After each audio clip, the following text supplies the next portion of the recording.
Mahasatwaya Mahasatwaya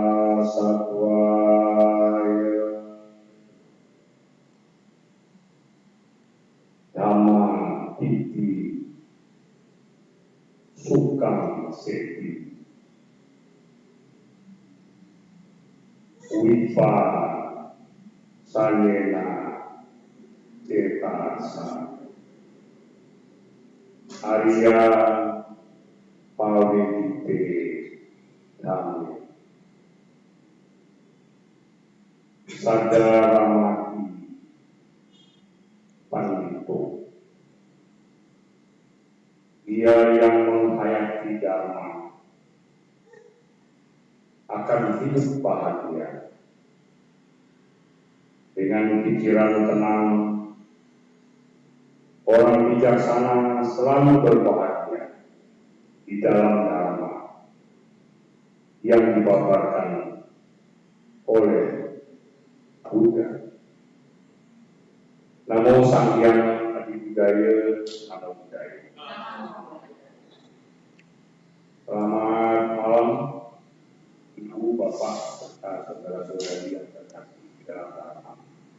Saya menyapa baik umat yang hadir di Bakti Salat di Hara Budawawan Padang pada sore hari ini, yang sudah mulai agak ramai.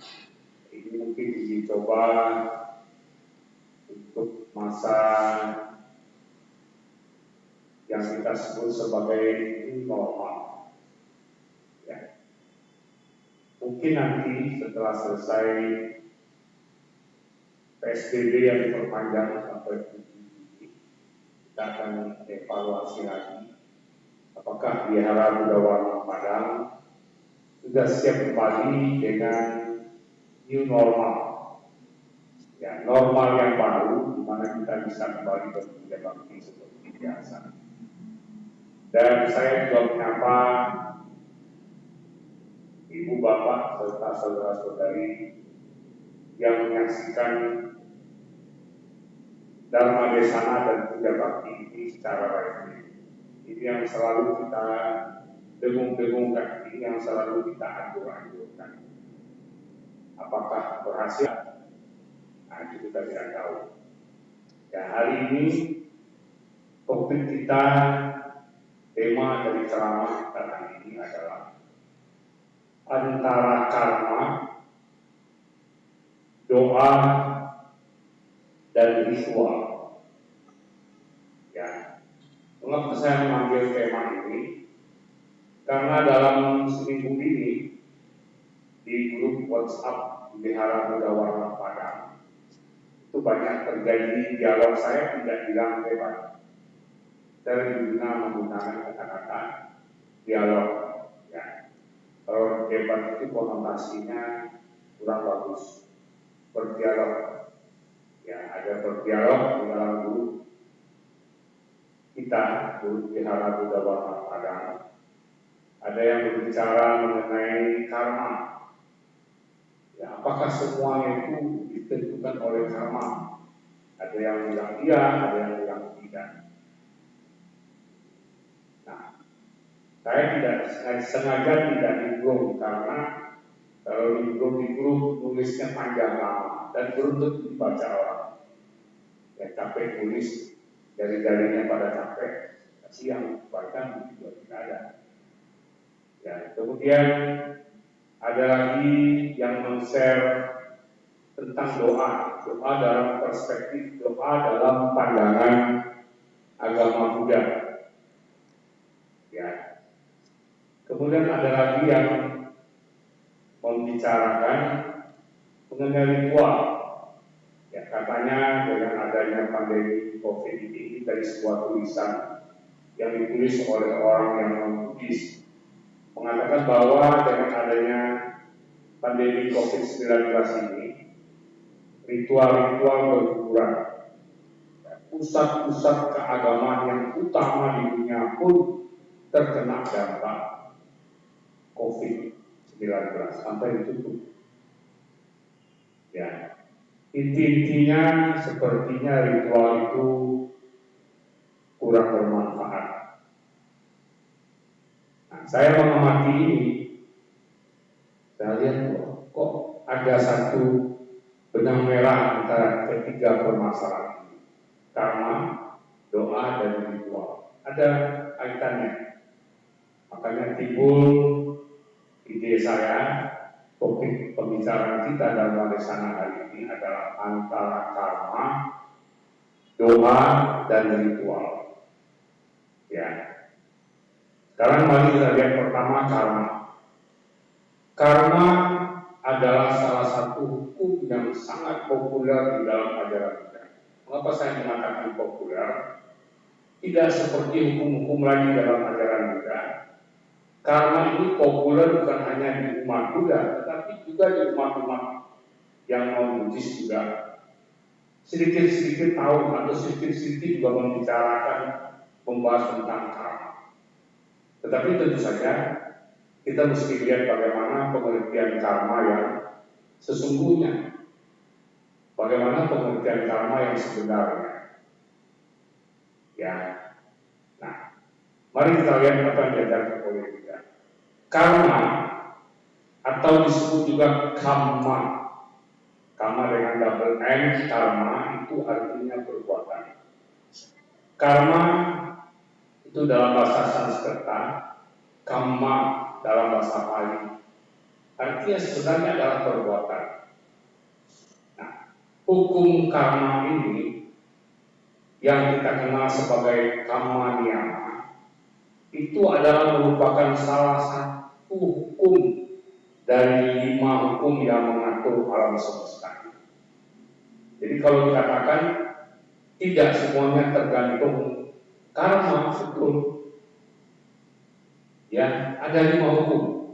Nah, ini sebenarnya uraian ini sudah saya uraikan pada waktu membahas pertama sekali munculnya pandemi COVID ini, sudah saya bahas.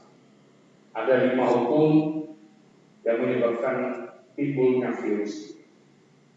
Utuhnya itu hukum tertib kosmis, terjadi musim angin, ya, musim dingin, musim panas, kelembapan, peredaran matahari, peredaran bulan, perputaran bumi itu diatur oleh hukumnya. Kemudian bijanyama, hukum yang mengatur biologis, tanaman, berkembang biak, ya makhluk-makhluk itu diatur oleh hukum yang disebut sebagai bijanyama. Sedangkan karma niyama adalah yang ketiga. Itu disebut sebagai hukum tertib perbuatan. Karma sering disebut sebagai hukum sebab akibat moral, karena ada implikasinya ke moral, ke perbuatan manusia. Batu, meja, kursi tidak ada hukum karma.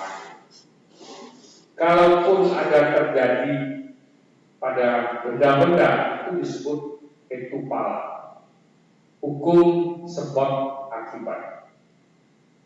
Ketika dia ada implikasinya ke moral, dan moral itu harus dilakukan oleh manusia, maka dia disebut karma, perbuatan karma.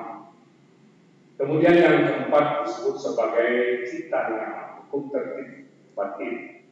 Ya, hukum tertib batin, seperti kita melihat fenomena-fenomena ada kekuatan gaib, supranatural dan lain sebagainya, itu diatur oleh citanya, kekuatan pikiran.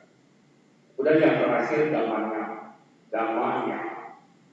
Damanya ini fenomena yang terjadi, kejadian yang terjadi yang tidak diatur oleh 4 hukum yang terdahulu, itu diatur oleh hukum yang disebut sebagai samanya.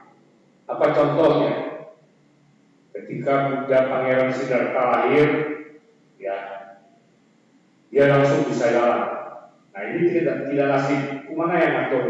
Hukum niyama tidak, bija niyama tidak, karma niyama tidak, cita niyama tidak. Oh, baiklah, bisa jalan 7 langkah, ya, bisa bicara, akulah yang tertua di dunia ini. Nah, fenomena ini tidak takluk karena ada hukum yang mengatur, yaitu hukum yang disebut sebagai ramanya. Dikatakan ketika Pangeran Siddhartha lahir di tangan bumi ini, bunga-bunga kau bermunculan, pohon-pohon bahwa mengeluarkan buahnya padahal belum musimnya. Kalau musim buah itu yang ngatur adalah hukum bijanya amat. Tetapi mengapa bisa tidak di musim buah, tetapi buahnya keluar? Tidak musim berbunga, bunganya muncul. Nah, ini diatur oleh hukum yang disebut sebagai damanya. Jadi kalau dikatakan tidak hanya hukum karma itu betul. Tetapi ketika implikasinya ke manusia, ada hubungannya dengan moral manusia, itu pasti ada ketersinggungannya dengan hukum karma. Ya. Nah, hukum karma ini yang sering diperdebatkan itu apakah semua diatur oleh karma, tidak ada yang lain dan lain sebagainya. Sebenarnya begini, ya kita lihat dulu karma. Karma itu, ya Buddha mengatakan karma itu ya kehendak, ya ada sabda Buddha kepada seorang Brahmana yang bernama Subha. Ya, Subha ini berdialog dengan Buddha mengatakan, oh para biku, kehendak berbuat itulah yang aku sebut karma. Kehendak, cetana, niat. Ketika ada niat, nanti akan berlanjut. Kalau sudah ada niat, ada kehendak, dia akan berlanjut nanti dengan karma, perbuatan. Apakah itu melalui pikiran, ucapan, atau perbuatan pada jasmani. Ya. Nah, ini disebut karma. Jadi syarat pertamanya ada niat, ada kehendak. Walaupun tidak jadi dilakukan, tetapi kalau sudah ada kehendak, dia sudah jadi karma. Contohnya begini, kita masuk dalam satu ruangan, orang belum ada sepi, ada acara diceritanya, ya sepi belum ada orang. Tiba-tiba kita lihat di atas meja ada sebuah HP seri terbaru yang harganya 10 juta ke atas. Ya, kita mulai lihat kiri lihat kanan, ada orang, siapa yang di HP ya? Loh, kalau tidak ada orang, timbul yang namanya niat, kehendak. Orang lagi daya, bisa bawa masuknya dalam tas, juga tidak ada yang tahu. Tapi begitu kita mau mendekat, tiba-tiba orang muncul 3 orang separing masuk. Tidak jadi, kita jadi ambil karena ada orang, tetapi karma telah terbentuk. Niat sudah ada, walaupun tidak jadi kita ambil. Secara fisik kita tidak mampu, tetapi secara pikiran sudah mampu, karena kita sudah punya niat. Nah, itulah yang disebut karma. Karma ini kalau orang luar, tadi saya bilang di luar populer, betul. Tetapi di luar konotasi karma ini selalu yang jelek-jelek saja. Ya misalnya ada orang yang sering nyebut tabrak, terus kamu terimalah karmamu. Ya, terima karma. Jadi konotasinya jelek karena sering nyebut sekarang kecelakaan. Syukurlah, terimalah karmamu. Kira-kira. Ya. Tetapi kalau orang ya dia lomba berenang misalnya, menang nomor 1, jarang ada orang bilang ya karmanya jadi jualan nomor 1. Sehingga di dalam masyarakat karma itu selalu dikaitkan dengan hal-hal yang buruk-buruk. Padahal tidak. Karma itu ada yang baik, ada yang buruk. Perbuatan yang kita lakukan itu ada yang baik, ada yang buruk. Dan kemudian hasilnya pun demikian. Sesuai dengan benih yang ditabur dalam Samyutta Nikaya, ya, Samyutta Nikaya 1 ayat 227 dan dalam ini sering saya kutip pada waktu ceramah di Puja Awal Mangala kemarin juga. Sesuai dengan benih yang ditabur, demikianlah buah atau hasil yang dipetik. Si pembuat kebaikan akan menerima kebahagiaan, si pembuat kejahatan akan menerima penderitaan. Oleh sebab itu, taburlah oleh biji-biji benih. karena engkau juga akan memetik buah daripadanya. Ya, jadi itu karma. Hukum sebab akibat moral, ada implikasinya ke moral manusia. Ya, nah kemudian tadi saya sebut Brahmana Subha. Brahmana Subha ini seorang pemuda. Dia bertanya pada Buddha. Dia melihat kehidupan ini, ada orang yang terlahir cacat, ada yang sehat, ada yang kaya, ada yang miskin, ada yang panjang umur, ada yang pendek umur, ada yang rupanya cantik, ganteng, rupawan, ada yang jelek.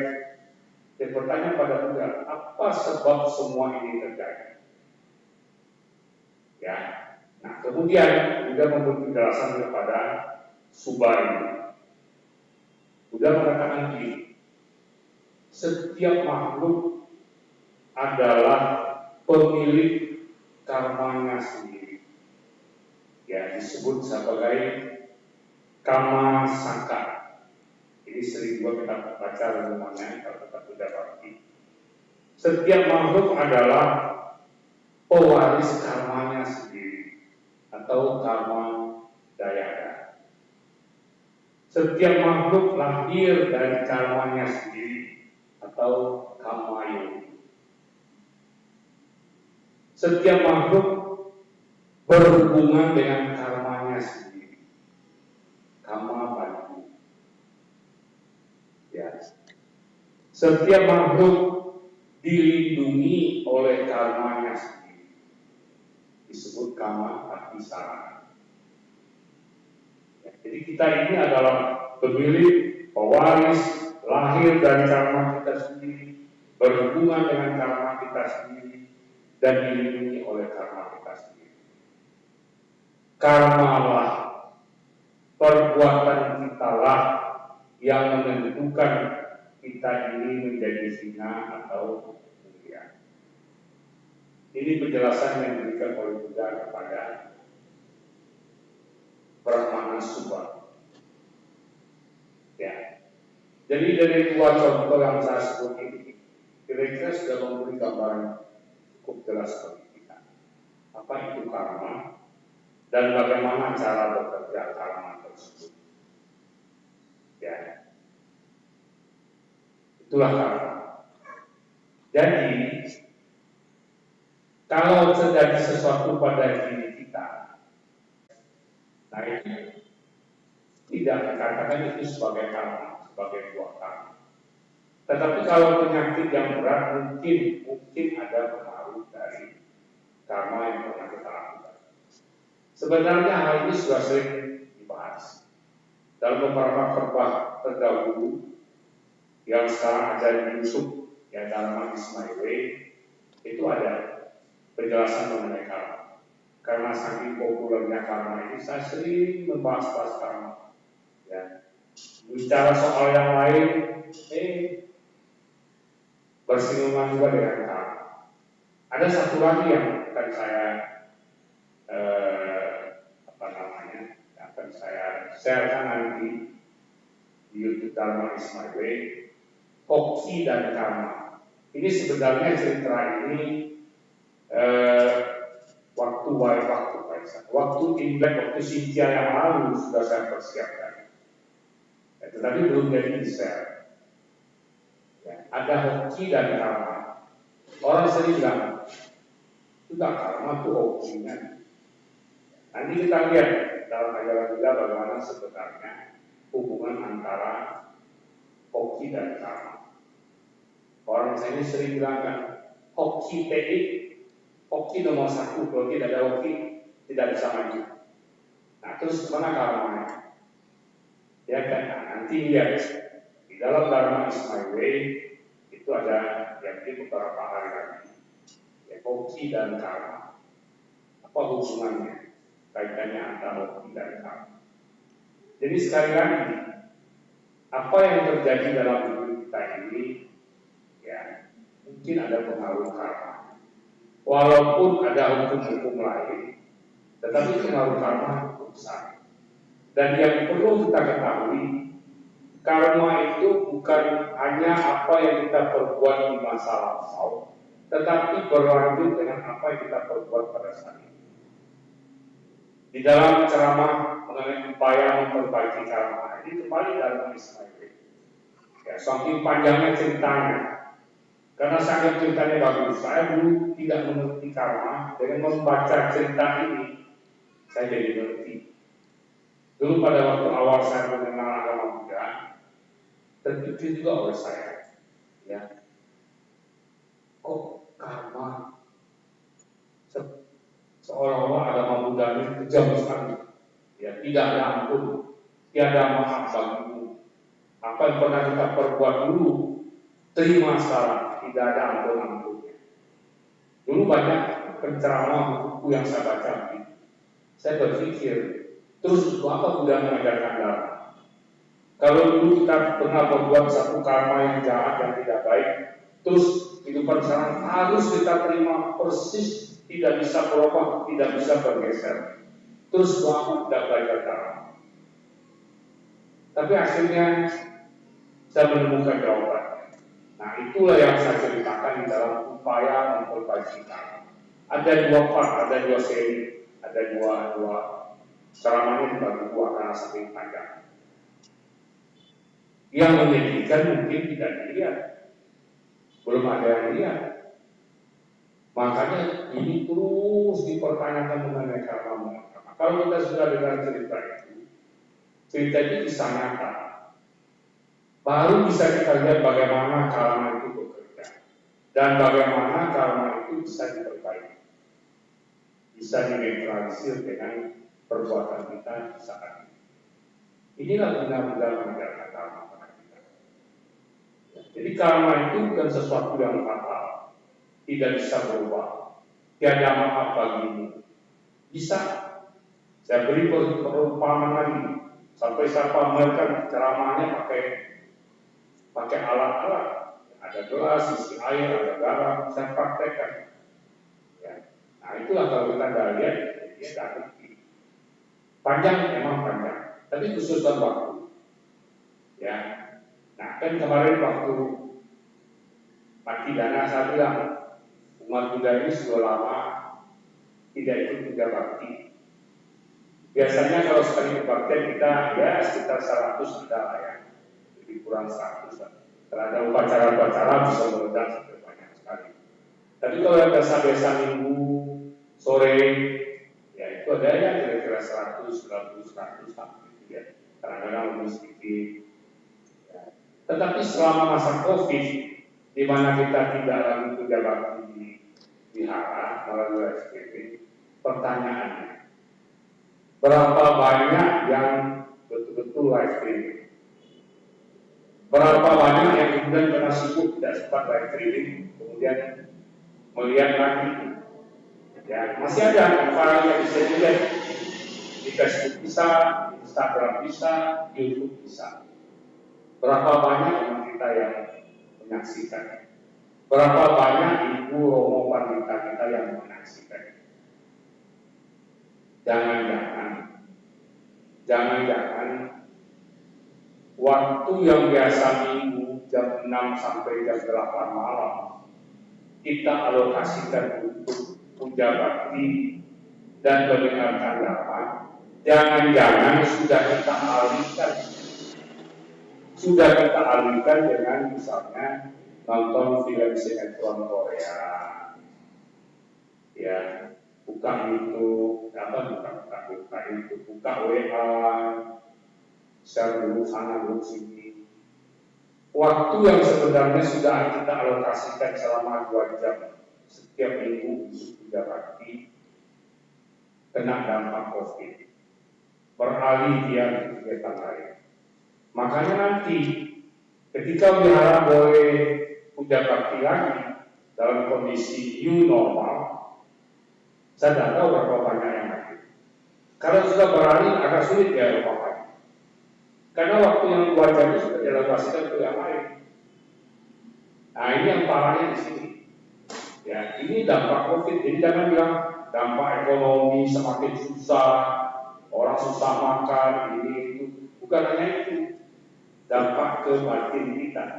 Kalau yang dari awal tidak ikut apa yang dinasihati, apa yang disuruhkan,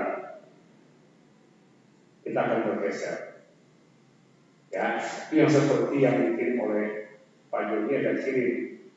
Ya, Vatikan, Katedral Paus ditutup, Ka'bah ditutup, ya, gereja-gereja, wihara-wihara ditutup, kelenteng ditutup, mau wihara Gunawarman saja yang batal. Ya, itu batal wihara Gunawarman. Karena apa? Puja bakti bersama itu yang dilarang. Kalau datang satu orang ikut protokoler itu masuk, kayak sanitizer, sandal ditinggal di depan, dia masuk satu orang, dua orang, dia puja bakti, baca kalita, pasang lupa, mana ada lawan? Tidak ada lawan, karena dia sudah keluar rumah. Ya, mungkin ada satu keperluan, kan stay at home, tapi ada satu keperluan dalam buka wihara, tergerak hati. Ya, dia masuk wihara, pada boleh. Dan yang dilarang, protokol ini semua terpenuhi. Ya kan? Makanya saya tak tutup, bukan bandel apa enggak. Kita patuh sekali. Tetap jaga jarak. Hari ini hadir jaga jarak. Dan itu harus selalu diingat. Ini yang dikatakan di normal. Ya, jadi mengenai karma itu bukan hanya dalam satu kehidupan saja. Saya jelaskan sedikit. Ya, agak karma mungkin agak panjang. Ya, karma itu bukan hanya satu kehidupan. Orang yang non-Buddhis yang mengenal karma mungkin dianggap itu. Di dalam masyarakat umum, karma ini banyak disebut-sebut. Malah ada film hukum karma. Tetapi sadar pernah nonton. Tapi cobalah nonton, pasti isinya pembalasan. Karena dalam masyarakat, hukum karma itu diidentikan dengan hukum pembalasan. Kamu pukul saya, nanti kamu dipukul. Saya pukul kamu. Kamu pukul saya, nanti kamu saya. Itu dalam masyarakat itu. Seorang karena pembalasan. Ya, kamu bunuh orang, nanti mati bunuh orang.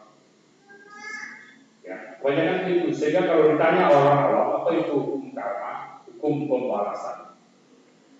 Padahal dalam Buddha tidak begitu. Ada orang yang melakukan karma sekarang dalam kehidupan kamu tidak terima akibatnya, karena ada 4 jenis karma. Kita selalu saja, nanti ada waktu kita diuraikan secara detail. Ada yang namanya ditadama wedania karma. Ditadama wedania karma adalah karma yang kita lakukan dalam kehidupan sekarang dan dalam kehidupan ini juga dia akan berbuah. Dia akan menimbulkan akibat. Ya. Kita berbuat dalam hidup sekarang juga sebelum kita meninggal, dia membuahkan hasil. Dia menimbulkan akibat. Itu namanya ditadama wedania karma. Tetapi ada juga karma yang kita lakukan, baik yang baik maupun yang buruk, tidak berbuah dia dalam kehidupan sekarang, tapi berbuah dalam kehidupan yang akan datang. Namanya upaja wedania karma. Kita buat sekarang, rajin kuliah, hidupnya tidak berubah, susah juga, ya. Waduh, gimana ya karma? Dan sudah buat baik, ya, kok hasilnya belum baik? Ya, karena ada yang disebut sebagai upaja wedania karma. Dalam kehidupan sekarang bersifat berbuah, tapi dalam kehidupan berikutnya dia berbuah. Ya, ada lagi jenis karma yang dalam kehidupan sekarang tidak berbuah, dalam kehidupan yang akan datang tidak berbuah, tetapi dalam kehidupan berikutnya dia berbuah terus. Dia kejar terus kemana kita layak dia akan berbuah. Itu namanya apara wedania karma. Kalau yang jahat, menyedihkan sekali. Ya, berbuat jahat banyak, merugikan orang, membunuh, menyakiti orang dan membunuh orang, dan ada apa-apa. Hukum karma takut dengan saya, tidak berani terjadi pada diri saya. Kalau kan dibilang orang bodoh sebelum karmanya berbuah dia akan tertawa, tetapi dia akan menangis sedih nanti ketika karmanya berbuah. Tidak berbuah dalam kehidupan sekarang. Oh, lahir berikutnya tidak akan berbuah, tapi begitu lahir kedua kalinya dan seterusnya, dimanapun dia terlahir karma ini selalu mengikutinya. Ini kalau yang buruk ya, yang baik harus itu. Capek kita berbuat baik, hasilnya tidak baik juga akan putus asa. Ada yang disebut sebagai, kalau tadi yang kehidupan sekarang kita dhamma bedanya agama, kemudian kalau yang terakhir kehidupannya akan datang bertambah lahir lagi, namanya upajar bedanya agama. Tetapi ada dua yang terus mengikuti setiap lahir selalu bahagia, selalu senang, itu namanya apara kalian bedanya agama. Ya. Nah, tetapi ada juga karma yang tidak membuahkan hasil, disebut sebagai aborsi karma. Karena apa? Karena dia kadaluarsa sama obat, tidak boleh diminum lagi. Nah, karma kadaluarsa apa? Tidak punya kesempatan dia berbuah. Misal karma buruk, ya karma buruk itu mau berbuah nih. Tetapi karena orang ini sudah terlanjur menjadi orang suci, karmanya tidak bisa berbuah. Contohnya Angulimala. Ya, Angulimala itu membunuh 999 orang. Karma yang harus diterimanya sebenarnya lahir di neraka. 999 orang, bayangkan. Tetapi ketika dia ketemu Buddha, menjadi murid Buddha, akhirnya dia mencapai tingkat kesucian arahat. Dia tidak terlahir di mana, termasuk tidak terlahir di neraka. Dia tidak nirwana karena sudah arahat. Itu disebut sebagai aborsi karma. Kemarin ada di-share oleh ini ya, Anton si Tutup apa? Antonius share mengenai jenis karma. Betul. Sebenarnya kalau diuraikan dalam KHB pernah diuraikan. Karma itu macam-macam jenisnya. Ya, ada menurut kekuatannya, ada menurut fungsinya. Sekarang menurut fungsinya, ada disebut sebagai janaka karma. Ya, karma penghasil. Karma inilah yang menyebabkan kita terlahir kembali. Jadi kalau dikatakan itu lahir, nanti kita bicara mengenai itu kita lahir, kelahiran kembali, rebirth, itu karena ada janaka karma penghasil. Ya, ketika kita meninggal, karma penghasil ini menghasilkan kehidupan yang akan datang. Ketika tidak ada lagi, kita tidak lahir. Jadi janaka karma ini tidak berlaku bagi seorang orang. Kemudian ada yang disebut sebagai upah tambaka karma penuhan. Ya. Ada karma yang berbuah, kemudian diperkuat karena kekuatan karma ini. Ya. Misalnya, ada orang yang terpanggil karma baik lahir jadi keluarga orang kaya. Setelah dia lahir di keluarga orang kaya, ya, dia mungkin mengenal dharma, belajar dharma, aktif dia banyak melakukan perbuatan baik. Dengan kekayaan yang dimilikinya, dia banyak melakukan perbuatan baik. Perbuatan baik yang dilakukannya dengan menggunakan kekayaannya ini akan memperkuat karma. Ini yang disebut sebagai upah tambahkan. Tadi bisa jadi diperlemah, ya. Ini karma baik ini, lahir jadi keluarga orang yang kaya. Tetapi karma ini diperlemah, namanya upah tambahkan. Dia sama sekali tidak mengenal dharma, tidak mau berbuat kebaikan, tidak percaya hukum karma, tidak percaya hukum kebenaran. Nah, karma baik yang telah diterimanya ini akan diperlemah. Jadi kita lihat orang yang lahir dalam keluarga kaya, ya, tapi kemudian tidak miskin. hidupnya terlantar. Padahal dulu dia orang kaya, hanya dia kejadian itu. Karena apa? Ada kekuatan yang disebut sebagai upabila karma yang memperlemah. Ya, jadi ada yang baik, ada yang buruk. Sekarang yang upabila kalau umpamanya itu karma buruk, ya, karma buruk masa lampau, dia lahir dalam keadaan menderita.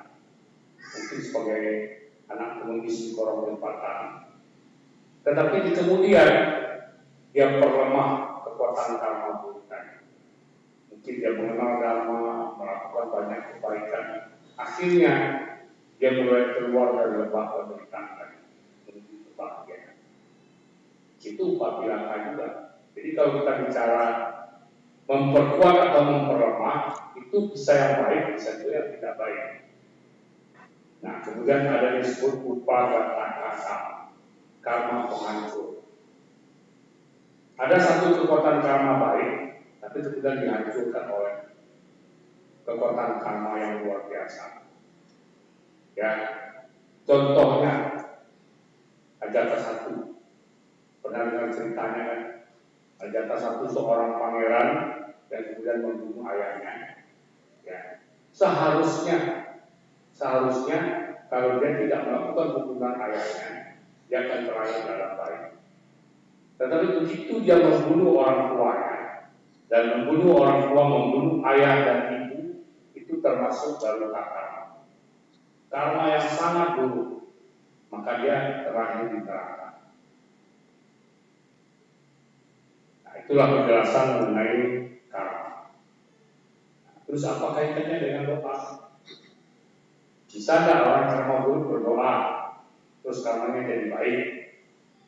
Ya, kan kita ambil batasan dulu. Kalau di dalam kamus, doa itu berarti permintaan. Doa itu berasal dari bahasa Arab. Ya, berarti permintaan atau permohonan. Pengertian doa dalam agama Buddha, tapi dengan tidak bahasa Arab lagi ya, karena doa itu sudah dijadikan bahasa Indonesia. Pengertian doa di dalam agama Buddha tidak sama dengan pengertian doa dalam agama lain. Di dalam agama Buddha, doa bukan permintaan, doa bukan permohonan. Doa itu lebih mirip, kalau kita katakan mau ambil persamaan diri ke aspirasi. Aspirasi itu adalah keinginan yang kuat, cita-cita atau pengharapan untuk suatu kondisi yang lebih baik. Makanya kalau dalam agama Buddha, ciri-ciri orang dalam doa itu pakai semoga. Tidak pernah ada kata, oh Buddha berilah aku rezeki, tidak ada. Karena tidak ada dalam agama Buddha itu tidak ada hadiah dan hukuman itu tidak ada. Yang ada itu sebab akibat. Semoga kita semua sehat, semoga kita semua tenang, damai, tenteram, bahagia, semoga. Karena itulah harapan kita. Itulah yang kita inginkan. Ya. Dan ini tidak sama. Kalau kita ambil contoh ya, anak kecil, ya ketika masih umur 4-5 tahun, tanya, apa cita-citanya? Jadi dokter, dia berkata, saya mau jadi paragawati. Ya. Itu aspirasinya. Tapi apa bisa tercapai? Harus dibarengi dengan perjuangan. Harus dibarengi dengan usaha yang benar. Demikian juga aspirasi dalam agama. Tidak cukup semoga kita sehat, bahagia, tenteram, damai. Tidak cukup. Harus kita perjuangkan, harus kita usahakan. Makanya ada kata-kata Dalai Lama. Ya, pada waktu Dalai Lama minta komentar tentang doa perdamaian dunia. Berdoa supaya dunia ini bebas perang, bebas kekerasan. Dalai Lama bilang, nanti boleh cari di YouTube. Dalai Lama bilang, saya ini Buddhis. Ya, sepercaya doa. Ya, tetapi berdoa untuk perdamaian, berdoa supaya dunia ini tidak ada kekerasan, itu keliru. Kok keliru? Keliru. Karena apa? Dalam Al bilang, katanya begini. Siapa yang membuat perang? Manusia. Siapa yang membuat tindak kekerasan? Manusia. Siapa yang membuat kerusuhan, keributan, kekacauan? Manusia. Loh, kok minta sama Tuhan supaya bebas dari kekerasan, bebas dari peperangan, bebas dari kekacauan? Dan lama sekarang begini. Kalau Tuhan bisa menjawab, Tuhan akan jawab, kok minta sama saya? Kamu yang buat, kok saya disuruh? Kamu yang membuat kekerasan, tindakan kekerasan, kekacauan, peperangan, kok minta saya yang menyelesaikan masalah kamu? Kira-kira begitu. Apa yang disampaikan oleh Dalai Lama ini mewakili umat Buddha. Jadi di dalam agama Buddha, berdoa itu boleh. Doa itu aspirasi. Nanti di dalam Karma dan Hoki saya ada jelaskan. Orang berdoa ada Kaiser, Dewa Rezeki. Boleh saja, tidak jadi masalah. Ya, boleh saja. Tetapi yang jelas kalau tidak ada benih yang kita tanam, pasti tidak akan ada buah. Berdoa bagaimanapun juga, kalau kita tidak pernah melakukan satu kebaikan, jangan pernah bisa mengharapkan buah. Dilarang oleh Buddha enggak. Buddha tidak mewajibkan kita memuja dewa. Tetapi kalau ada yang mau boleh, karena ada Buddha mengatakan ya menghormati yang pantas dihormati. Pujaja pujaniana, eta manggalamukha. Menghormati yang patut dihormati. Itu berkah utama. Ya, menghormati dewa boleh saja. Kalaupun ada karma baik Anda, dewa itu akan bisa mempercepat berbuah. Tapi tidak menimbulkan. Kalau tidak ada benih yang kita tanam, tak ada buah. Itu pengertian doa. Dilarang, tidak dilarang kalau tidak. Boleh saja umat Buddha berdoa, boleh saja. Tapi pengertiannya mungkin harus sedikit kita luruskan. Tidak keliru. Ya, kita tidak ada minta-minta karena tidak ada yang beri. Dalam agama Buddha kan tidak ada yang memberi, tidak ada yang meminta. Yang ada sebab akibat. Kalau kita ingin akibat yang baik, lakukan sebab yang baik. Ya. Nah, kemudian menyambung ini kan tadi karma, doa, ritual. Ritual itu apa? Ritual itu adalah satu tatanan upacara yang sebenarnya mengandung simbol-simbol, simbolik. Makanya kalau di wihara, setiap ada upacara, saya selalu jelaskan inti, arti, makna, maksud dan tujuan dari upacara tersebut. Akan nyindir saya. Saya tidak mau orang ikut satu ritual, satu upacara, hanya ikut-ikutan saja, karena manfaatnya tidak ada. Tetapi apakah yang uraian saya ini benar atau tidak? Nah, maaf kalau boleh mengatakan itu bukan urusan saya. Urusan saya menjelaskan supaya umat mengerti. Sepanjang tahun banyak ritual yang kita lakukan, banyak juga yang ikut. Alangkah sayangnya kalau yang ikut itu tidak mengerti. Ritual dilarang dalam agama Buddha juga tidak. Memang ada beberapa kelompok yang agak keras tidak suka ritual. Itu pribadi. Kalau ada yang tidak suka ritual pribadi silakan. Tetapi yang dilarang dalam agama Buddha ritual tidak dilarang. Mau buktinya? Ketika Biku Ananda bertanya pada Buddha, Biku Ananda ini mewakili umat-umat yang belum tercerahkan sempurna. Dari zaman Buddha dulu ada yang sudah tercerahkan, ada yang belum. Ada sama seperti kita begini. Mungkin kalau mereka yang sudah tercerahkan tidak perlu ritual lagi, betul. Tetapi yang belum tercerahkan, nah kita tahu Biku Ananda baru mencapai kesucian arahat setelah beliau wafat. Jadi Biku Ananda ini mewakili umat-umat yang taraf batinnya masih rendah. Tapi dia umat Buddha. Ketika Buddha tidak ada di Jetavana, kembali kita ke Jetavana. Ketika Buddha tidak ada di Jetavana, umat-umat sekitar itu bilang, kalau kita mau menghormati Buddha, apa simbolnya? Kalau tidak boleh, Buddha bilang, tidak usah. Ya kan? Tapi Buddha bilang, boleh. Berarti Buddha izinkan karena Buddha itu Buddha maha bijaksana.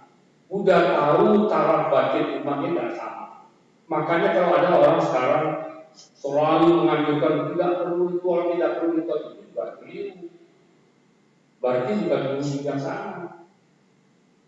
Buddha saja ditanya Anda ketika Buddha tidak ada di sini. Kalau umat-umat saya dan umat-umat mau menghormati Buddha, apa simbolnya, apa lambangnya? Pohon bodhi kata Buddha. Berarti diizinkan oleh Buddha. Karena Buddha tahu umat itu taraf kemajuan batin spiritual tidak sama. Itulah maka sebabnya kan dapat itu kita ditawana kan pohon itu ditanam. Itu sudah berusia ribuan tahun. Ya karena Buddha bilang itu pergilah Biku Ananda ke Buddha Gaya ambil bibit pohon bodhi itu tanamlah di Jetavana. Itu yang kami semangat. Ya, pohon besar kali 2000-an tahun, saking besarnya sudah banyak yang laku, pohon itu diskor pakai besi. Tapi dibikinkan oleh Buddha, karena tidak semua umat sudah mencapai taraf batin yang tinggi. Ya, jadi ritual boleh asal kita mengerti. Yang tidak boleh itu, kalau kita menganggap ritual itu bisa, ya. Ada yang belenggu namanya. Belenggu yang ada 10 belenggu. Dasar Samyodana. Ada 10 belenggu. Belenggu yang ketiga disebut Silabata Paramasa. Apa itu Silabata Paramasa? Udah mengatakan Silabata Paramasa adalah kepercayaan tahyul bahwa hanya dengan upacara, hanya dengan ritual orang bisa bebas dari penderitaan dan mencapai pembebasan nirwana. Itu yang dilarang oleh Buddha. Tidak boleh. Itu tahyul, belenggu, Samyodana, Silabata Paramasa. Ya. Selama kita lakukan ritual, ada maknanya, ada simbolnya, mengapa tidak boleh? Kita kan manusia biasa. Taraf kemajuan batin kita belum terlalu tinggi. Kita masih perlu. Anda menghormati saya, bagaimana cara menghormatinya? Ketemu Romo, nama budaya. Saya lewat begini, waris saya begini. Pokoknya dalam hati saya hormat, siapa yang tahu? Manusia itu kan punya fisik, makanya kalau kita hormat pada orang nanggu, nah, kan itu kasih simbol. Nama budaya. Perlu simbol, perlu. Kita manusia belum sempurna. Kalau sudah sempurna, sudah tercerahkan sempurna, tidak perlu. Kita masih perlu. Itulah ritual. Jadi seperti misalnya kalau Waisak, penyalaan pelita sinar berkah di suci Waisak. Bukan hanya sekedar menyalakan pelita, kita mengerti bahwa sinar pelita itu adalah sinar terang dharma. Menyalakan pelita dharma itu menyalakan pelita dharma yang ada di dalam batin kita, santi-santi batin kita. Menyalakan dharma yang mengusir kegelapan batin. Kalau kita nyalakan diri, mengusir kegelapan alam. Tapi menyalakan pelita menerangi, mengusir kegelapan batin dalam diri kita. Kan ada maknanya, makanya harus disadari. Ya, nanti kita akan ada ulambana. Mengapa ulambana? ya ikut saja. Tadi ibu di Fangsel. Tahu nggak Fangsel itu apa? Orang tradisi sering bilang di Fangsel itu apa? Kalau kita sakit, kita Fangsel burung nanti penyakit kita dibawa. Apa betul? Kita siap, nanti siap kita dibawa panikan. Apa bilang? Nah itu keliru. Fangsel itu adalah menunjukkan sikap kita mencintai semua makhluk. Ingin berbuat baik, membebaskan makhluk yang berikan. Itu sebenarnya. Kalau ada akibatnya orang fangsel sehat, dia sakit jadi sehat. Bukan karena guru bawa pergi penyakitnya, tetapi karena dia melakukan perbuatan baik sehingga bisa menetralisir kalau ada kekuatan tertentu tadi. Itu jangan keliru. Kemarin saya bilang juga, ini kan saya sering keliru juga. Dan sembahyang orang tua meninggal, orang tua meninggal juga sembahyang. Nanti orang tua itu bisa kasih rezeki kita. Sebabnya, memang orang tua kita jadi apa? Yang beri rezeki itu siapa? Tidak ada. Tetapi karena kita melakukan kewajiban sebagai seorang anak yang berbakti, yang membalas budi, karma baik dia membawa kebahagiaan, membawa kesuksesan pada kita, bukan orang tuanya kasih sukses. Karena kita berbuat baik, kita sudah melakukan kewajiban sebagai anak. Jadi ritual itu penting, tidak ada masalah. Selama kita belum tercerahkan sempurna, ritual boleh saja. Tetapi jangan sampai ini, jangan sampai menjadi sila kata para masa. Upacara kita anggap bisa menyebabkan kita menjadi suci, membebaskan kita dari kelahiran kembali dan bisa mendapat nirwana. Itu begitu. Tidak ada ritual seperti itu. Harus dengan perbuatan kita. Kalau ritual masih kita perlukan, kita harus mengerti arti dan maknanya, maksud dan tujuan. Banyak ini. Ya. Nah, ini terakhir mengenai ritual. Hati-hati. Kalau kita tidak belajar sungguh-sungguh, nanti ritual dan musuh jadi keliru. Ini cerita ini pernah saya ceritakan. Ini cerita saya dan Yunisma. Di sebuah wihara ada seorang bisu tua, ketua wihara. Setiap senja kalau mau ngencing, mau baca sutra, di wihara itu ada seekor kucing. Suhu ini tangkap kucing itu, ya kucing sayang dia, tapi itu mau ngencing, itu mau buka bakti, kucing diangkat masuk ke tangga. Murid-murid dia, umat-umat dia, tapi tidak bertanya. Ya, bertahun-tahun suhunya semakin tua meninggal. Kucing pun meninggal. Sekarang tinggal murid-muridnya dan umat-umatnya. Apa yang mereka lakukan? Mengikuti kebiasaan suhu. Cari kucing lagi, dibawa ke wihara lagi, setiap mau ngencing kucing itu. Karena mereka lupa mengapa dulu suhu kucingnya itu. Kucing ini sangat manja sama suhunya, sehingga kalau suhunya ngencing nanti dia mengganggu. Makanya suhu, kamu masuk kandang dulu ya, selama saya ngencing itu jangan manja-manja masuk kandang. Tujuannya itu. Tetapi umat yang lihat, dia tidak bertanya. Kalau tanya tuntas, suruh maka kucing masuk kandang. Oh iya, dia manja sama saya. Ya, nanti ngencing, lompat meja, lompat sana, lompat sana. Ini satu. Tuntas kan? Nanti kalau sudah meninggal, kucing sudah meninggal, tak perlu cari kucing lagi. Tapi karena tidak nanya, meneruskan kebiasaan, suhu setiap mau ngencing, kucing masuk kandang. Sudah meninggal suhu, cari kucing, buat kandang, mau ngencing kucing masuk kandang. Karena banknya suku dulu begitu. Nah ini yang penting. Ya, jadi maksudnya beragama muda itu harus cerdas. Saya tidak mengatakan beragama muda itu untuk orang pintar, ya, tapi harus cerdas. Ya, cerdas artinya bisa mensikapi sesuatu itu dengan bijaksana. Kalau ada ritual, cari tahu kenapa itu ritual. Karena dia bilang ritual adalah satu tatanan acara upacara yang mengandung simbol-simbol. Simbol itu kita harus tahu mengapa begitu. Kalau tidak kan keliru, ya kan? Kalau kita tidak bertanya, nanti keliru cuma meneruskan saja. Nanti tanya orang apa begitu, nggak tahu. Dari itu sudah begitu. Nah ini tidak boleh.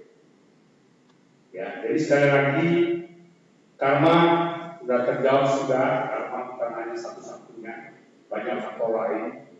Dan karma itu pun kalau dimaksud tidak satu-satunya itu seolah fatal. Ya, sekali karma tidak ada ampunnya, salah, bisa diperbaiki. Yang kedua doa. Dalam agama muda ada doa, ada mau ganti silakan. Kalau saya cenderung menggunakan parita, karena parita artinya perlindungan. Kalau doa, memang dalam kamus bahasa Indonesia artinya permohonan atau permintaan. Sementara kita di dalam agama muda berdoa bukan meminta, bukan memohon, tetapi beraspirasi. Beraspirasi pengharapan kita, apa yang kita inginkan, satu kondisi yang lebih baik, cita-cita kita untuk kondisi yang lebih baik. Ya, jadi kalau kita mau ganti, saya bilang bersatu dalam doa, kan sama-sama minta. Kalau ada yang sakit, ayo sama-sama saudara mari kita bersatu dalam doa. Artinya kita beraspirasi, semoga teman kita yang sakit, saudara-saudara kita yang sakit ini sehat ya. Ada dukungan karma baik yang pernah dia perbuat menyebabkan dia bisa sembuh dari penyakit yang kita. Itu. Nah, kemudian ritual, kita tidak ada ritual. Ya, jangan keliru. Makanya saya mengatakan saya seorang budayanis. Saya melihat mutiara-mutiara yang luar biasa dalam pandangan budaya. Kita mempelajari semua sektor. Tadi saya baru lihat ada ceramah dari Pak Hendra Lim.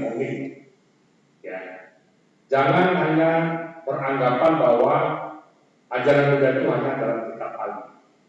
Begitu juga kita. Banyak guru, banyak yang bilang begini. Kita mesti pikirkan.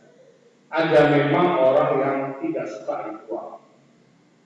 Itu urusan pribadinya. Tapi kalau dia mengajak kita untuk anti ritual, itu artinya. Sekali lagi saya bilang, kalau memang Buddha tidak izinkan, ketika Anda bertanya, oh Buddha, kalau Buddha tidak ada, apa simbolnya? Dan perlu selesai sekali lagi. Tapi Buddha bilang body. Berarti Buddha sangat bijaksana melihat ada umat yang para kemajuan batin spiritualnya belum tinggi, masih kelas menengah. Dia masih perlu simbol-simbol. Ketika Buddha tidak ada, sudah kamu berdoa aja, nggak ada sana terserah kamu. Tapi ada pohon. Ketika ada patung Buddha, Buddha tidak dilarang oleh Buddha karena Buddha sudah mengatakan pohon bodi mau diganti dengan arca Buddha, rumah Buddha, mau diganti dengan gambar telapak kaki, mau diganti dengan dharma cakra, ya silakan saja. Ya, itu masih boleh. Melihat cakra mengingatkan kita pada Buddha pernah mengajarkan kita.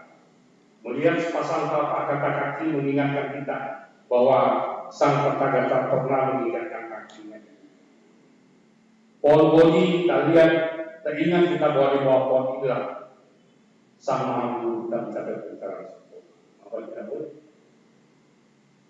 Ya, jadi mudah-mudahan ini terjawab. Saya sebenarnya ingin live stream ini bisa tanya jawab. Tetapi terus terang teknologi kita ini masih belum mendukung. Ya, katanya pakai Zoom, pakai apa, atau pasar saya bawa WA dengan dia tanya melalui WA. Nanti ada depannya. Ya, nanti ke depannya kita akan coba. Intinya adalah supaya memberikan manfaat yang lebih banyak bagi orang banyak. Ibu bapak serta saudara-saudari yang terkasih di dalam Dharma, kita sudah memasuki masa-masa akhir dari PSBB. Mudah-mudahan tidak diperpanjang lagi. Ya, sampai tanggal 7 ya. Nah, setelah itu kita akan masuk dalam kondisi yang disebut sebagai new normal. Normal yang baru. Normal tapi baru. Apa normal baru? Nah, nanti susunan bantaran kita atur ya. Kalau udah muat di atas nanti di bawah, terpaksa kita pakai relay, pakai layar di bawah. Itu namanya normal, tapi baru, tidak seperti yang mulai. Dan kita harus siap. Dan nanti kita dalam waktu dekat akan banyak rapat. Harapan kita akan saya undang guru-guru, pola minggu akan saya undang, nanti guru-guru manusia akan saya undang. Karena kita mesti siap. Sebelum memasuki kondisi new normal ini, kita harus siap, harus siap. Jadi kalau sekarang bahkan kita agak sibuk, kita memang siap. Terutama sekolah manusia. Nanti anak-anak harus cuci tangan. Wastafel kita banyak-banyak, tapi di belakang. Nanti kita akan buat nanti di luar sana. Cuci tangan, anak-anak akan cuci tangan. Sepatu disemprot. Ya. Nanti anak-anak dikasih masker, kasih face shield, ya, face tutup wajah itu. Kebetulan ada yang berdarah, ya. Pakai itu setiap kelas kita sediakan hand sanitizer, sehingga mereka bisa kalau perlu cuci tangan. Kalau kebiasaan cuci tangan pakai sabun, itu sudah tradisi sekolah manusia dari dulu. Nah, saya paling ini setiap storytelling jangan lupa cuci tangan sebelum makan, bahkan sesudah makan pun cuci tangan dan ya dan cuci tangan mulut makan itu minyak dan kurang manis kurang sedap ya. Jaga kebersihan, buang sampah pada tempatnya dan sesuai dengan jenis. Itu sudah sebuah yang sekolah kita di manusia. Sekali lagi, mari kita bersiap-siap memasuki masa new normal. Umat-umat kita mudah-mudahan belum terlanjur mengalokasikan waktu 2 jam di hari Minggu sore untuk yang lain-lain.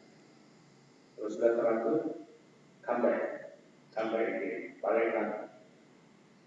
Ya, mungkin itu dapat kami sampaikan. Terima kasih atas perhatiannya. Semoga bermanfaat.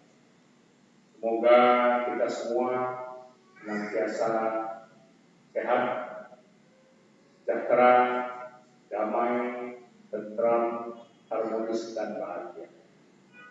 Sampai sata agar waktu, sampai sata bawa suki mata.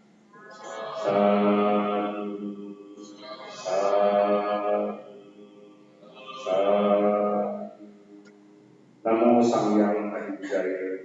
Namo Buddhaya.